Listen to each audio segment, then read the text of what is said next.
सहनावतु सहनौ भुनक्तु सह वीर्यं करवावहै तेजस्विनावधीतमस्तु मा विद्विषावहै। ॐ शान्ति शान्ति शान्ति। समस्तजनकल्याणे निरतं करुणामयं नमामि चिन्मयं देवं सद्गुरुं ब्रह्मविद्वरम्। गणेश शारदा चैव सद्गुरु सज्जनस्तथा आराध्य दैवतं गुह्यं सर्वं मे रघुनन्दन। गणेश शारदा सद्गुरु संत सज्जन कुळेश्वरू सर्वहि माझा रघुवीरू सद्गुरु रूपे माझे आराध्य दैवत परमगुह्य गुह्यातीत गुह्यपणाची मात न चले जेथे। यो जातो मरुदंशजो क्षितितले संबोधयन् सज्जनान् ग्रंथं यो रचयन् सुपुण्यजनकं श्रीदासबोधाभिधम्। यत्कीर्त्या पठनेन सर्वविदुषां स्वान्तापहारी सदा सोऽयं मुक्तिकरक्षितौ विजयते श्रीरामदासो गुरुः। शुकासारिखे पूर्णवैराग्य जासे वसिष्ठा परिज्ञान योगेश्वराचे कवी वाल्मिका सारिका मान्य ऐसा नमस्कार माझा सद्गुरु रामदासा। ला वाटते अंतरी त्वा वसावे तुझ्या दासबोधासी त्वा बोध व्हावे अपत्या परिपाववी प्रेमग्रासा महाराजया सद्गुरो रामदासा। जय जय रघुवीर समर्थ श्रीराम। मागा बोलिला रजोगुण क्रिये सहित लक्षण आता ऐका तमोगुण तोही सांगिजेल श्रीराम। सगळ्यांना आता माहिती झालेलं आहे की कोरोनाच्या संपर्कामध्ये कोविड पॉझिटिव्ह असलेले तिथे जायचं, डॉक्टर वगैरे काय करतात, संपूर्ण आपल्याला प्लास्टिकमध्ये झाकून घेतात, अगदी एकही अवयव उघडा ठेवत नाहीत. खरं म्हणजे हा दशक जेव्हा सुरू झाला ना तेव्हा प्रत्येक वेळी तेच मनामध्ये यायचं की त्या ब्रह्मविद्या, तो जो आत्मिक आनंद, ती जी आंतरिक उच्च अशी स्थिती, त्याच्यातून कितीतरी आपण खाली अगदी उथळ ह्या प्रांतामध्ये जातो आहोत. मूर्ख लक्षणं, कुविद्या आणि काय तमोगुण, रजोगुण आणि आसक्ती, हे सगळं नको वाटणारं असं आहे ना. म्हणूनच आता तर आपण एका खूपच मोहग्रस्त अशा प्रांतामध्ये शिरणार आहोत. पण खरं तर हे सगळं जे श्रवण आहे श्रवण कोण करतं? जो सात्विक आहे तोच श्रवण करतो. ग्रंथाचं अध्ययन ज्यांनी बुद्धी शुद्ध केली, ज्याचं अंतःकरण शुद्ध झालंय, तोच इकडे वळतो. त्यामुळे तमोगुणी आहे तो कधीच हे वाचणार नाही आहे. आणि म्हणून जे सत्वगुणी आहेत त्यांना ह्या तमोगुणाचा त्रास होतो. पण हे जाणायचं आहे आपल्याला. जर प्रकृतीचं ज्ञान झालं तर त्या पुरुषाचं ज्ञान होईल. तर या दृष्टीने आपण त्या प्रकृतीमध्ये, तमोगुणामध्ये त्याचा प्रभाव आपल्यावर पडू नये म्हणून तो जो शुद्ध सत्व असलेला त्याचा आपण त्या प्रांतात जाऊ. श्रीराम आनंद घन पाहता निवती लोचन. श्रीराम आनंद घन, श्रीराम आनंद घन पावती निवती लोचन. पाहता निवती लोचन, सुखाचे अमित संतर्पण क्षणोक्षणी होत असे. सुखाचे अमित संतर्पण क्षणोक्षणी होत असे. जयाचे जे जीवन, सर्व सौख्याचे निधान, सर्व जीवांचे उगमस्थान, तो हा राम पाहिला. मीपणाचे मोठे बंड, परी जाहले दुखंड. मावळलेसे थोतांड, अविद्येचे आघवे. अवघा एकची कोंदला, श्रीराम स्वये झाला. श्री दास कृपे दासाला, निज मूल लाधले. श्री दास कृपे दासाला, निज मूल लाधले. जय जय रघुवीर समर्थ.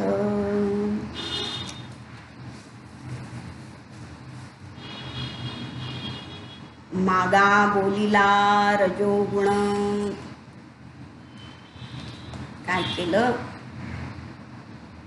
हा आता दशक दुसरा, मूर्ख लक्षण नाम, आणि त्यातला हा पुढचा 6वा समास तमोगुण नाम सुरू होत आहे. आणि तो सुरू करत असताना समर्थ म्हणतात मागा बोलिला तम रजोगुण. मागच्या वेळी आपण काय केलं? रजोगुण ऐकला. म्हणजे काय? पुढचं पाठ आणि मागचं सपाट असं व्हायला नको. मागे काय झालं होतं? तो मागचा धागा पुन्हा एकदा तो जोडून मग पुढचं ते सूत गाठायचं असतं. सगळीकडे हेच असतं ना. TV सिरियलमध्ये कालचा भाग काय झाला, आधी काय झालं ते आधी दाखवलं जातं आणि मग पुढे कथा सुरू राहते. सगळीकडे हेच आहे.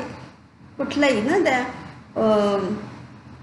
शेतकरी बी पेरतो, धान्य येतो, ते सगळं विकत नाही, त्यातलं काही काढून ठेवतो पुन्हा पेरण्यासाठी. आपण जेव्हा रोज दही थोडंसं विरजणासाठी काढून ठेवलं जातं, पुन्हा त्याचं विरजण ते पुढे हे राहतं. मागचं पुन्हा पुढे चालू ठेवायचं आहे असा. तर मागा बोलीला रजोगुण. मागच्या वेळेला रजोगुण सांगितला. हा रजोगुण काय बरं सांगितलं? देह त्रिगुणाचा. हा देह हा त्रिगुणाचा आहे. ही प्रकृती आहे, ही 3 गुणांची आहे. मायेचे हे 3 गुण आहेत. देही त्रिगुण वर्तती. आणि हे 3ही गुण ह्या देहामध्येच राहतात. एक येता 2 जाती निघोनिया. आता निघून जात नाहीत खरं, म्हणजे एकाचं वर्चस्व राहिलं की दुसरे ते 2 निघून गेल्यासारखे झोपून राहतात. रज तम आणि सत्व येण्याची चाले जीवित्व. हे जीवन जे चालू आहे, हा सगळ्या जीवनाचा खेळ म्हणजे या 3 गुणांचा खेळ आहे. रज तम आणि सत्व. आणि त्यातला रजोगुण मागा बोलीला. या 3 गुणांचा खेळ, या देहामध्ये वर्तत असणारे हे 3 गुण, त्यातला हा 3 रजोगुण सांगितला. आणि तो कसा सांगितला म्हणले, क्रियेसहित लक्षण. क्रियेसहित लक्षण म्हणजे तो व्यक्त झाला तो कशा प्रकारे आपण ओळखू शकतो. ती जी माया आहे ती म्हणली की ती जेव्हा या कर्मामध्ये जी व्यक्त होते तेव्हाच ती ओळखता येते. कार्यानुमेय सुधीयैव माया. त्याचं कार्य जे आहे, कारण हे सुप्त रूपामध्ये आहे, पण ते कार्यरूपामध्ये ते दिसून येतं. मग तशीच ही क्रिया जेव्हा होते तो गुण कसा आपल्याला दिसून येईल. गुण हा काही असा दिसणारा नाही आहे ना, त्याला काही रंगरूप असं नाही आहे. मग ते क्रियेतून लक्षात येतं. आणि खरं आपली हे जीवन म्हणजे काय असतं, क्रिया प्रतिक्रियांचा हा खेळ आहे. आपण जीवन जगतो म्हणजे खरं म्हणजे प्रतिक्रिया जी असते, क्रिया ही सहज होते, स्वाभाविक असते, पण त्या स्वभावामध्ये सुद्धा काय आहे, ह्या गुणांचं लक्षण दिसून येतं. जसे गुण आहे, जो गुण तिथं वर्तत आहे, ज्याचं प्राधान्य आहे, त्याप्रमाणे आमची क्रिया होत असते आणि मग त्या क्रियेला लगेच प्रतिक्रिया होत असते. ज्ञानेंद्रिय ही ग्रहण करतात, ग्रहणशील आहेत ती. आणि मग ते आपण जेव्हा ग्रहण करतो लगेच कर्मेंद्रिय काय करतात, क्रिया करतात, प्रतिक्रिया देतात. तर मग अशी ही प्रतिक्रिया, हे सगळं असं जीवन आपलं चालू आहे. मग क्रियेसहित लक्षणं सांगितली. हा चेंडू जितक्या जोराने आपण भिंतीवर आपटू तितका तो परत आपल्याकडे येत असतो. म्हणजे जशी क्रिया आहे तशीच प्रतिक्रिया होत असते. मग आता या काय क्रिया असते बरं, रजोगुणाची क्रिया काय आहे. खरं म्हणजे ते शुद्ध चैतन्य, एकमेव अद्वितीय असं सद्घन चिद्घन ते सर्व व्यापक असं आहे.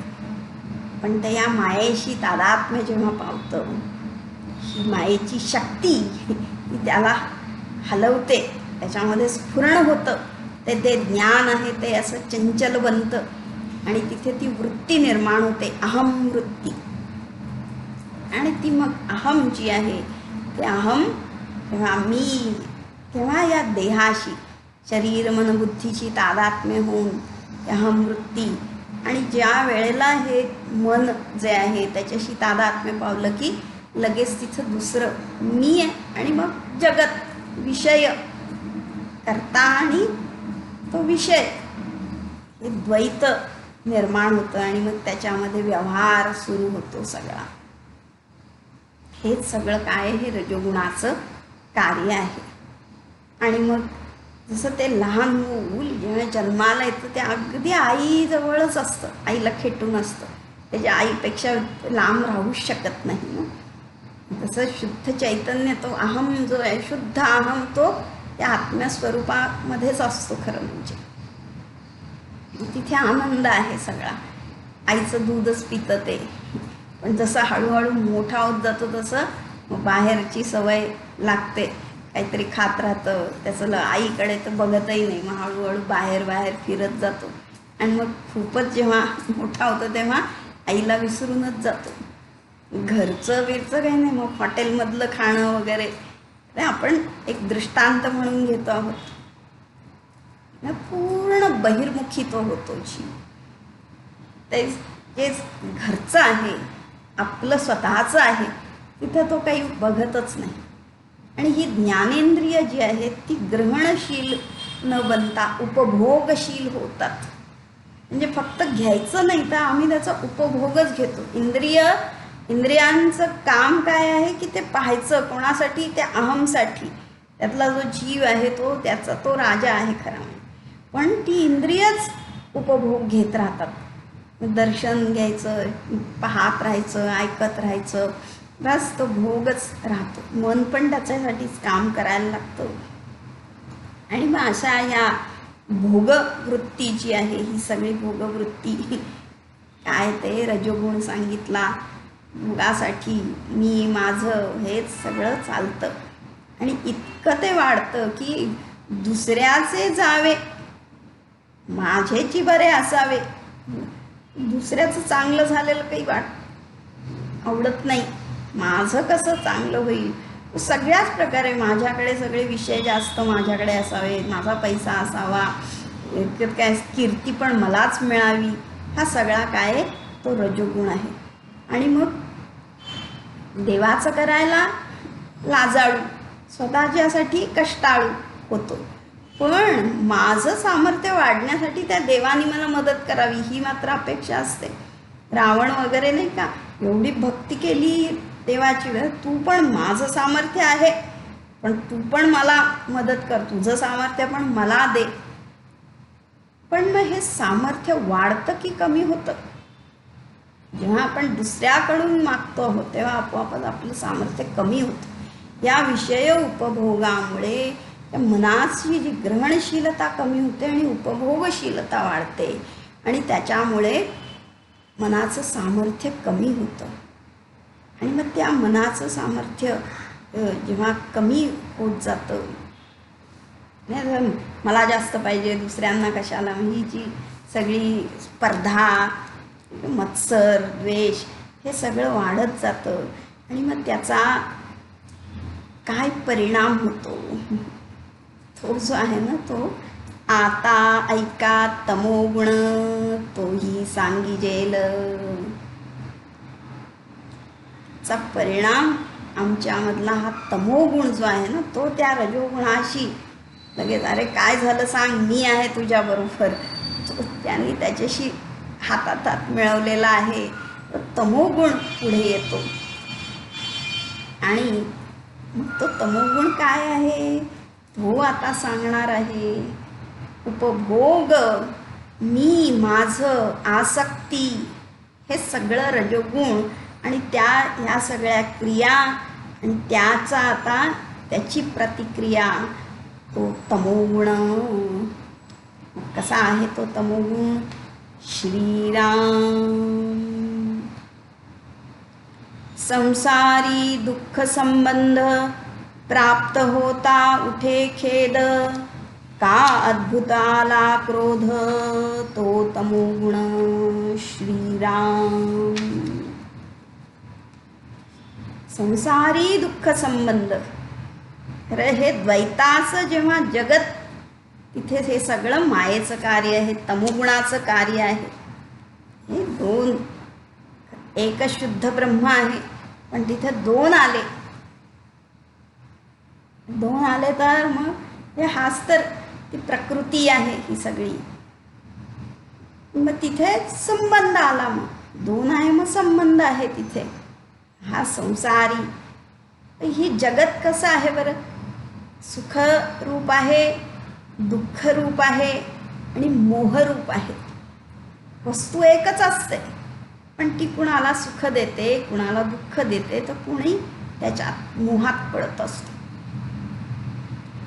आता हा रजोगुण जो आहे, रजोगुणामध्ये आसक्ती असते, मला मिळालं पाहिजे, मीच मोठा.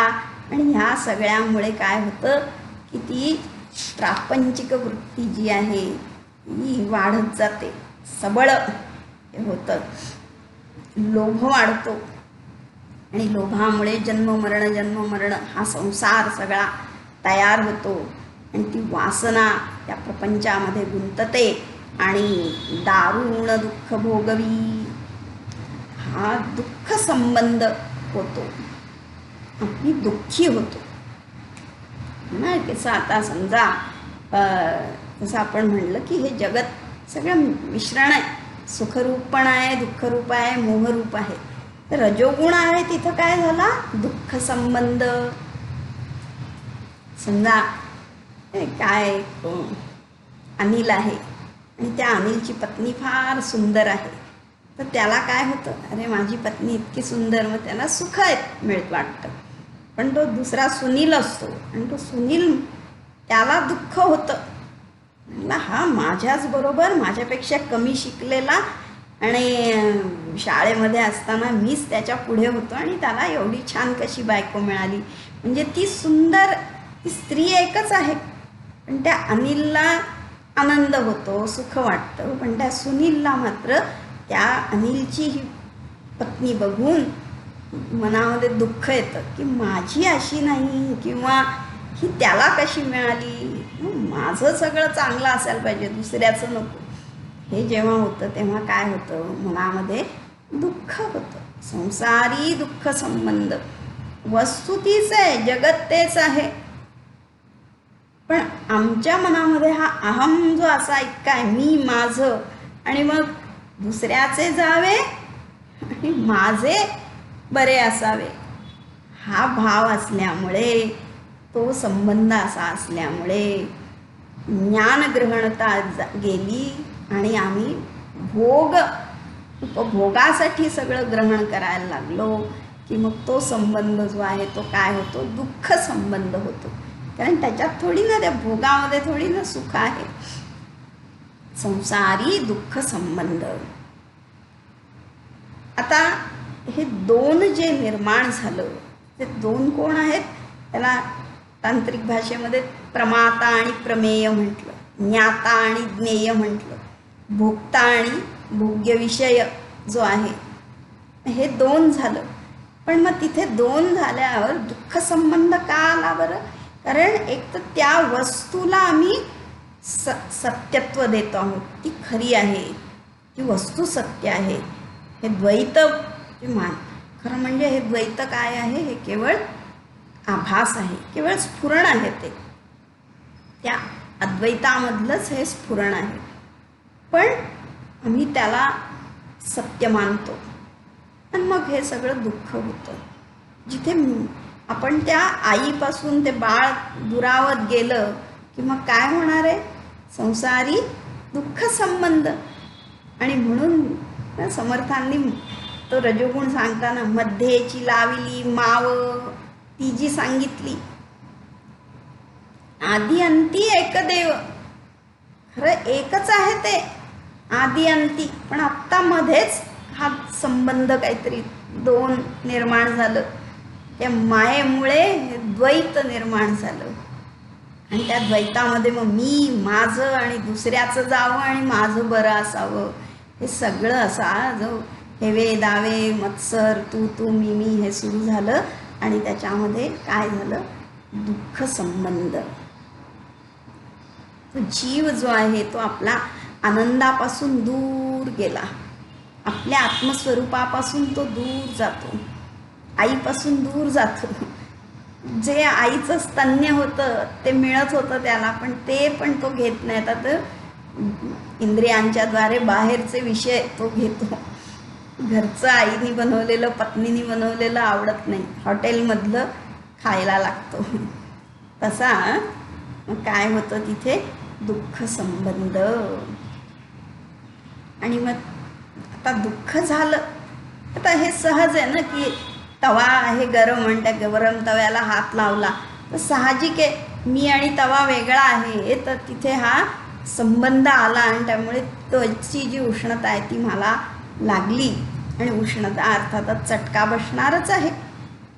मग ही क्रिया आणि प्रतिक्रिया हे आहे, पण तो संबंध प्राप्त होता उठे खेद. आम्ही तर गरम आहे तर चटका बसणारच, पण त्याचा आम्ही जर खेद केला, त्याच्याशी आम्ही तादात्म्य पावलो, दुःख झालं मनाला वेदना झाली, पण मग मी दुःखी. आणि मग तो जो खेद वाटला की त्या जीवाला तो जो अहम आहे तो अहम दुःखी होतो. उठे खेद, बस संबंध दुःख संबंध आला, त्या लोभापायी मग असंच नको असंच पाहिजे, आसक्ती आहे, रागद्वेष आहेत तिथे. आणि मग जसं मला हवं आहे तसं मिळालं नाही की मग दुःख संबंध. आणि दुःख संबंध झाल्यावर काय होतं, काय वैताग आहे नुसता. आणि इतकंच नाही तर त्याचं प्रतिक्रिया अजून काय काय होतात ते आपणच बघणार. कुठे खेद, मनामध्ये विक्षेप उत्पन्न होतात, छान सगळा सिनेमा तयार केलेला आहे ना, हा सत्वरजतमाचा आहे खेळ सगळा सुरू आहे. त्या सिनेमामध्ये खल असतो आणि खलनायक आणि एक नायक असतो. आणि मग त्या नायक त्याला कितीतरी दुःख आलं तरी तो कसा वागतो, आणि हा खलनायकाला जेव्हा थोडंसं काही दुःख होतं तर मग तो काय करतो, प्राप्त होता उथे खेद, काय होतं, का अद्भुत आला क्रोध. हे रोजच्या जीवनात आपण हे सगळं पाहतो आहोत, सहजपणे होतं की नाही. ही क्रिया किती पटकन होते. समजा आपण शांतपणे काहीतरी लिहितो आहोत किंवा काय ते मोबाईलमध्ये ऐकतो आहोत, थोडं कोणी दुसऱ्याने काही खुट्ट केलं काहीतरी, अद्भुत आला क्रोध, गप्पा बसा ना, डिस्टर्ब करू नका ना, मी ऐकते, दिसत नाही का, मी बोलते कळत नाही का. अरे बापरे, आला तो, कुठून आला कळला नाही, कसा आला कळला नाही आपल्याला, इतका पटकन आला. आणि त्यातून तो क्रोध आल्यावर त्याची प्रतिक्रिया त्या क्रोधाची अशी होते. आणि तो काय म्हणले, तो तमोगुण. क्रिया आहे, संबंध आहे, त्या संबंधातून गरम उष्ण काय मान अपमान हे सगळं आहे.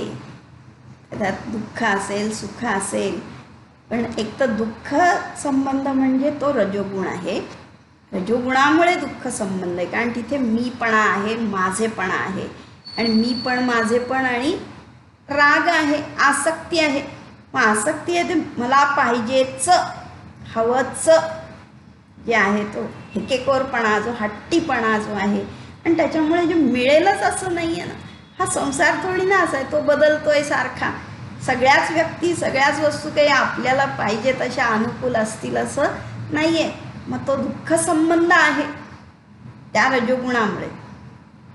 पण मग तिथे आता तो दुःख संबंध आहे, पण त्या रजोगुणाचं मैत्री कोणाशी आहे, मेतकूट कोणाशी सोडलं आहे, तमोगुणाशी.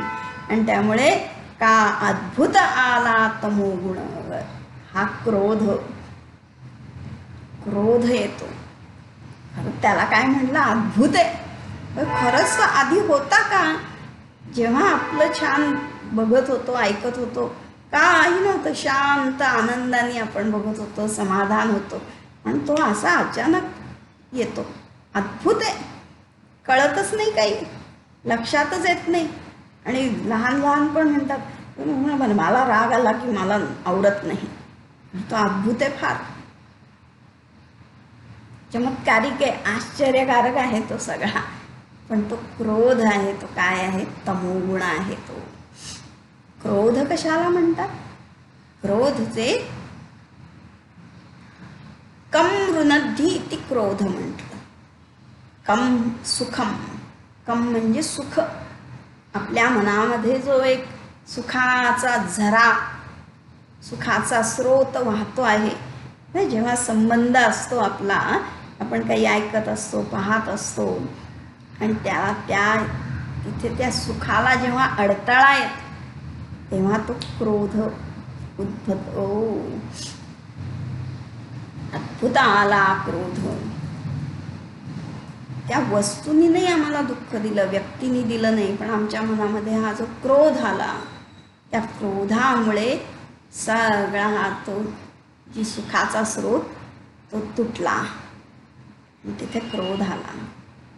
हे सगळे देही वर्तती, देहामध्येच हे तीन गुण आहेत. एक येता दोन जाती.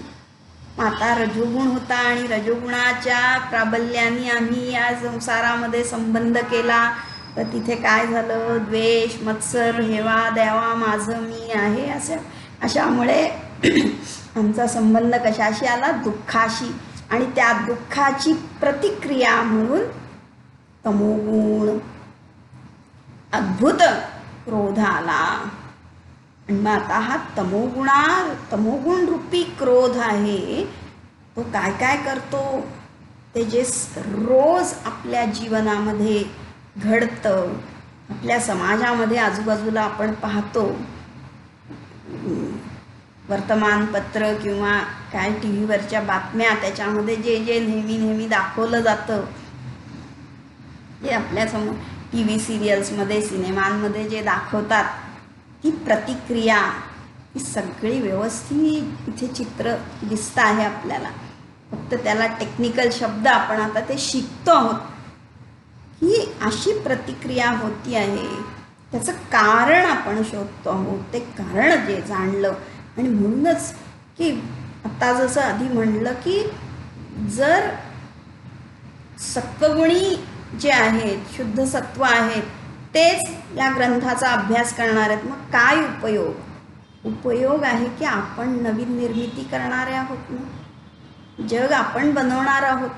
मग आत्ता आपल्याला नाही कळलं तर पुढची पिढी तयार करण्याचं काम आपण करू शकतो की हा तमोगुण कसा जाईल ह्याच्या दृष्टीने आपण आपलं कार्य करू शकतो.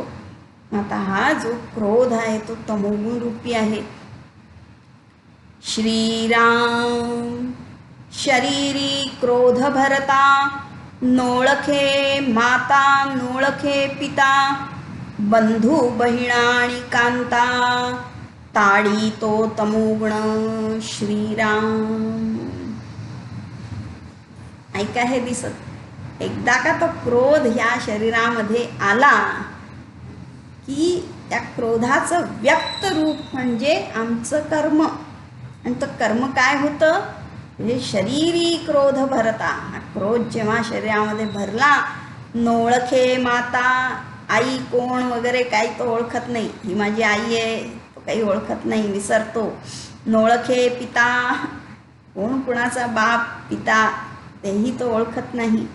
बंधू बहिणा आणि कांता, आई असू दे, बाप असू दे, भाऊ असू दे, बहीण असू दे किंवा बायको असू दे, कोणी असू दे, काय करतो? ताडी लगावून देतो सरळ. कधी बुक्क्यांचा हार, कधी शिव्यांची लाखोली, कधी शस्त्रास्त्रांनी वार. तो कुणालाच ओळखेनासा होतो. आरसा स्वच्छ असतो तेव्हा आपलं प्रतिबिंब स्पष्ट दिसतं की ते आनंद स्वरूप आहे आणि मग तो आनंद आपण उपभोगत असतो, सुखी असतो. पण ते जेव्हा चित्र दिसेना असं होतं तेव्हा लगेच दुःख होतं आणि त्या दुःखामधून दुःखाशी संबंध येतो म्हणला, त्याच्याशी आम्ही तादात्म्य पावतो. तादात्म्य होतं म्हणजे काय? मी दुःखी आहे हे जेव्हा होतं आणि त्या दुःखाचंच जे रूप वेगळं ते काय होतं तर क्रोध. आणि हा क्रोधाचं जे व्यक्त रूप म्हणजे ताडणे, मारणे, शिव्या घालणे सगळे. हेच काय आत्ताचंच नाही, पण पुराणांमध्ये वगैरे सुद्धा नाही का हे सगळं आपण पाहिलं. अगदी देव ऋषीसुद्धा, मोठे मोठे ऋषींच्या हातून सुद्धा असे गुन्हे नाही का घडलेले. त्या परशुरामाची रेणुका माता परशु घातला सरळ मारून टाकलं त्यांच्या पतीनी. ऋषी सगळे असे ऋषी, जमदग्नी, दुर्वास वगैरे हे देवांनी पण नाही का शाप दिले असे. मग नोळखे माता नोळखे पिता, त्या क्रोधाच्या भरामध्ये काय होईल माहिती नाही आहे. आणि हे तर दिसतंच आपल्याला सगळीकडे समाजामध्ये. जरा का क्रोध झाला म्हणजे तो जो अहंकार तिथे थोडासा दुखावला गेला की लगेच अद्भुत क्रोध तो येत असतो. मग काही तिथे विवेकच उरत नाही आहे. खरं म्हणजे माता पिता, बंधू बहीण, कांता वगैरे हे सगळं काय आहे बरं? हे स्नेहाच्या संबंधांना नाव आहेत. ती सगळी आत्यंतिक प्रेम जे आहे, आदर आहे किंवा पूज्य भाव जो आहे, समर्पण आहे, त्याग आहे, ते जे आहे मैत्र, त्याची ही नावं सगळी आहेत ना. स्नेह म्हणजे आपल्या मनातले जे हे सुप्त खरे खरे गुण जे आहेत ते व्यक्त म्हणजे ही नाती आहेत सगळी ना. किती सुंदर गोड नाती आहेत. बहीण भावाचं, पती पत्नीचं, मुलं आणि आईवडिलांचं नातं. त्याच्याशिवाय जीवनच असू शकत नाही खरं म्हणजे. त्याच्यामध्ये जो गोडवा आहे तो इतका सुंदर आहे सगळा. आणि ते बंधन नाही वाटत. ते बंधन म्हणजे आधार वाटतो. रस्त्याने चालताना आईचा हात धरणं म्हणजे जगात कोणीच मला काही करू शकणार नाही इतकं अभय देणारा तो हात असतो. खरं म्हणजे आपण बांधून घेतोय स्वतःला, पण ते बंधन जे आहे ते प्रेमाचं बंधन आहे. ते बांधत नाही आपल्याला, तर रक्षण देतं, अभय देतं, आपल्या जीवनाला अर्थ आणतं. पण हीच नाती, ही सुंदर हे प्रेमाचे संबंध ताडी बस मारतो तो त्यांना. त्याच्याशी कुठल्या वैरी असल्यासारखे ते होतात त्याच्यासाठी. आणि काय वाटतं त्याला ना, दात ओठ खाऊन श्रीराम. दुसऱ्याचा प्राण घ्यावा का आपण स्वये द्यावा. विसरवी जीव भावा तो तमोगुण श्रीराम. हा तमोगुण आहे. हे मी नाही किंवा हे सत्य नाही. त्या तमोगुणाचं हे सगळं व्यक्तरूप आहे. त्या मायेचा हा खेळ आहे.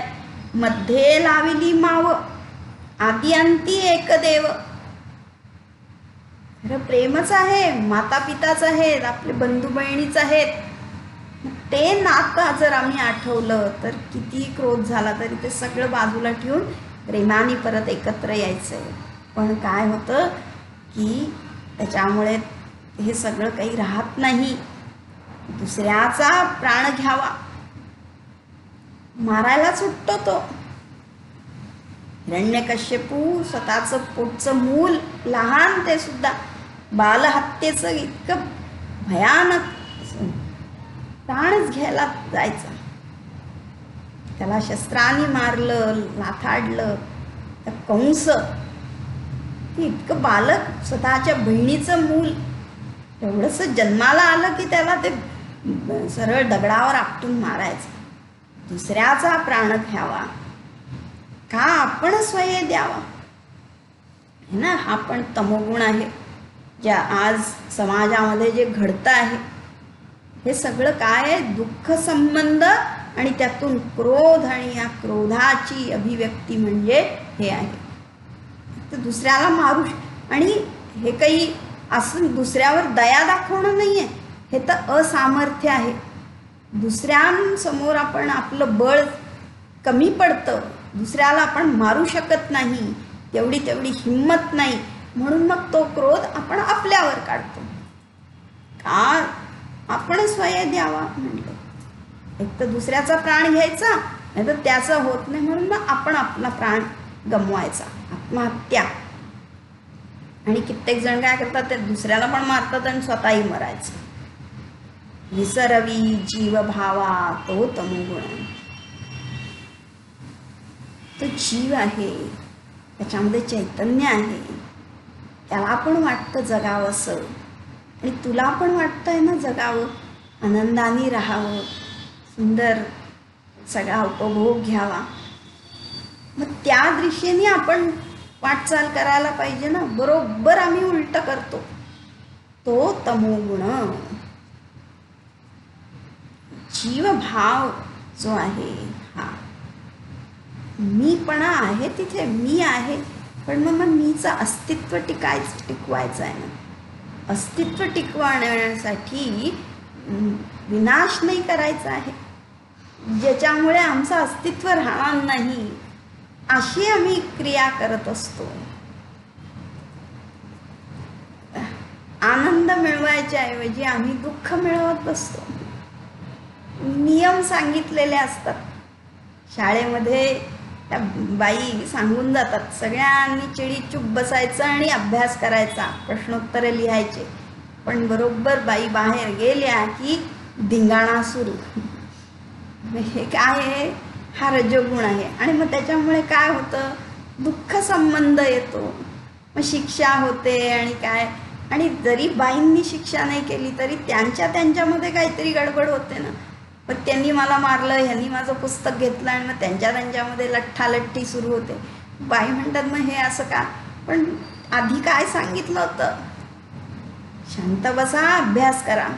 पण ते आम्ही केलंच नाही. दुःख संबंधातून जीवभाव विसरण. आपण कोण आहोत, आपण काय आहोत, आणि तो भाव म्हणजे काय, ते अस्तित्व जे आहे ते आपण विसरतो. आणि ते हे विसरणं जे आहे तो तमोगुण. त्या तमोगुणाच्या आधारे आम्ही असं काय करतो. श्रीराम भरले क्रोधाचे काविरे, पिशाच्या परी वावरे, नाना उपाये नावरे, तो तमोगुण. श्रीराम भरले क्रोधाचे काविरे, कावर बावर होतो, तो क्रोधाचा कावरा संचार त्याच्यामध्ये होतो, त्या क्रोधाचा संचार अंगात आल्यावर. पिशाच्या परी वावरे, पिशाच जसं काही त्याला हे नसतं ना, कोणालाही खातं कोणालाही मारतं, ते सैर भैर असं जे पिशाच्या परी वावरे, नाना उपाय नावरे. काहीही करा, कुठलाही उपाय करा, पण त्याला काही आवरता येत नाही. तो तमोगुण. ह्या क्रोधाच्या भरामध्ये काय होईल माहिती नाही आणि पिशाच्या सारखा होतो संचार आपला. आणि हे लक्षण कशाचं आहे, तमोगुणाचं. रोजच दिसतं आम्हाला हे सगळं. हे जास्त ह्याच्यावर काही बोलायलाच नको, तो तमोगुण आहे अगदी. आणि ह्या तमोगुणासाठी काही फक्त झोपडपट्टी वगैरे इतकंच असं काही नाही आहे. मोठ्या मोठ्यामध्ये पण सगळी राजकारणं चालतात सगळे ना, हे सगळे क्रोध आहे सगळा तिथे. श्रीराम आपला आपण शस्त्रपात, पराव्याचा करी घात, ऐसा समय वर्तत, तो तमोगुण. श्रीराम हे सगळंच पुन्हा तेच आहे की दुसऱ्याचा प्राण घ्यावा किंवा आपण स्वय द्यावा. मग त्याच्यासाठी काय करतो, आपला आपण शस्त्रपात, स्वतःचा जीव घेण्यासाठी मग काय करू, मग काहीतरी शस्त्र शोधायचं, सुरी चाकू काय तलवार आणखी काय विष पान काहीतरी करायचं, शस्त्राने आपलाच घात करून घ्यायचा. किंवा पराव्याचा करी घात, मग दुसऱ्याला मारून टाकायचं, शस्त्राने मारायचं. ऐसा समय वर्तत, तो तमोगुण. असं जेव्हा हे येतं ते काय आहे, तमोगुणाचंच लक्षण आहे. मारामारी, हाणामारी, स्वतःलाही मारायचं दुसऱ्यालाही मारायचं, ते काय आहे तर ते तमोगुण आहे. आसुरी वृत्ती सगळी ही आहे. श्रीराम डोळा युद्धची पाहावे, रण पडिले तेथे जावे, ऐसे समयी घेतले जीवे, तो तमोगुण. श्रीराम आता इथे त्याचा स्वभाव पण सांगायला सुरुवात केली की आता दुःख संबंध झाला आणि म्हणून क्रोध आला आणि त्या क्रोधाच्या भरात आम्ही आपला घात करतो, दुसऱ्याचा घात करतो. पण एरवी सुद्धा की तो जो संबंध आहे, की जो इंद्रियांच्या द्वारे आम्ही जे जग पाहतो तर त्याला काय आवडतं, तमोगुणाचं जेव्हा वर्चस्व असतं तेव्हा तो काय करतो, डोळा युद्धची पाहावे म्हणले. त्याच्या मनामध्ये समजा क्रोध आलेला नाही आहे, पण तरी त्याची प्रवृत्ती कशाकडे आहे, मस्त दुसरीकडे कुठेतरी हे सगळं नाटक चालू असेल, दुसऱ्याचा तमोगुण खवळला आहे आणि मग तिथे हे सगळं घातपात चालू आहे, स्वतःला मारून घेतोय, दुसऱ्याला मारतोय, शिव्या गाळ्या चालू आहेत, ते त्यांना आवडतं बघायला. गर्दी सगळी, तमाशा आपला बघत राहायचा. डोळ्यांनी युद्ध पाहावे, खरं म्हणजे पाहणं सुद्धा मोठा गुन्हा आहे ना. म्हणजे दोन मारामारी चालली आहे, काय झटापटीचं आहे, आपण मध्ये पडणारे शांत बसा, शांत व्हा. बघत राहायला मजा वाटते त्यांना. डोळ्यांनी युद्ध पाहावे आणि काय, रण पडिले तेथे जावे. रण पडिले म्हणजे काय, जेव्हा युद्ध होतं आणि युद्धानंतर जी प्रेतांचा खच पडतो रणांगणावर, प्रेतं अशी अस्ताव्यस्त रक्तबंबाळ होऊन पडलेली असतात, ते बघायला आवडतं. रणभूमीवर पडली प्रेते, त्याची मौज वाटते बघायला. तो काय आहे, तो तमोगुण आहे म्हटले. अशी जेव्हा अशी आवड ज्याला आहे ती तमोगुण आहे. खरं म्हणजे आपल्या संस्कृतीमध्ये सांगितलं की ते असं भांडण किंवा वादविवाद जिथे चालले आहेत तिथे आपण जाऊसुद्धा नाही, असं कधी ऐकू पण पडू नये, त्याच्या कानावर पण यायला नाही पाहिजे. जर घरामध्ये कलह चालू असेल तर त्या लहान बाळांना सांगायचे, तुम्ही जा बरं बाहेर खेळा, काहीतरी ना चांगलं त्यांना दुसरीकडे पाठवायचे. की तो तमोगुण त्याच्यामध्ये यायलाच नको, त्याचे संस्कारच नको, असं व्हायचं. मग आता हे सगळं असं का, त्याचं कारण काय आहे ते आपण उद्या पाहूया. जय जय रघुवीर समर्थ.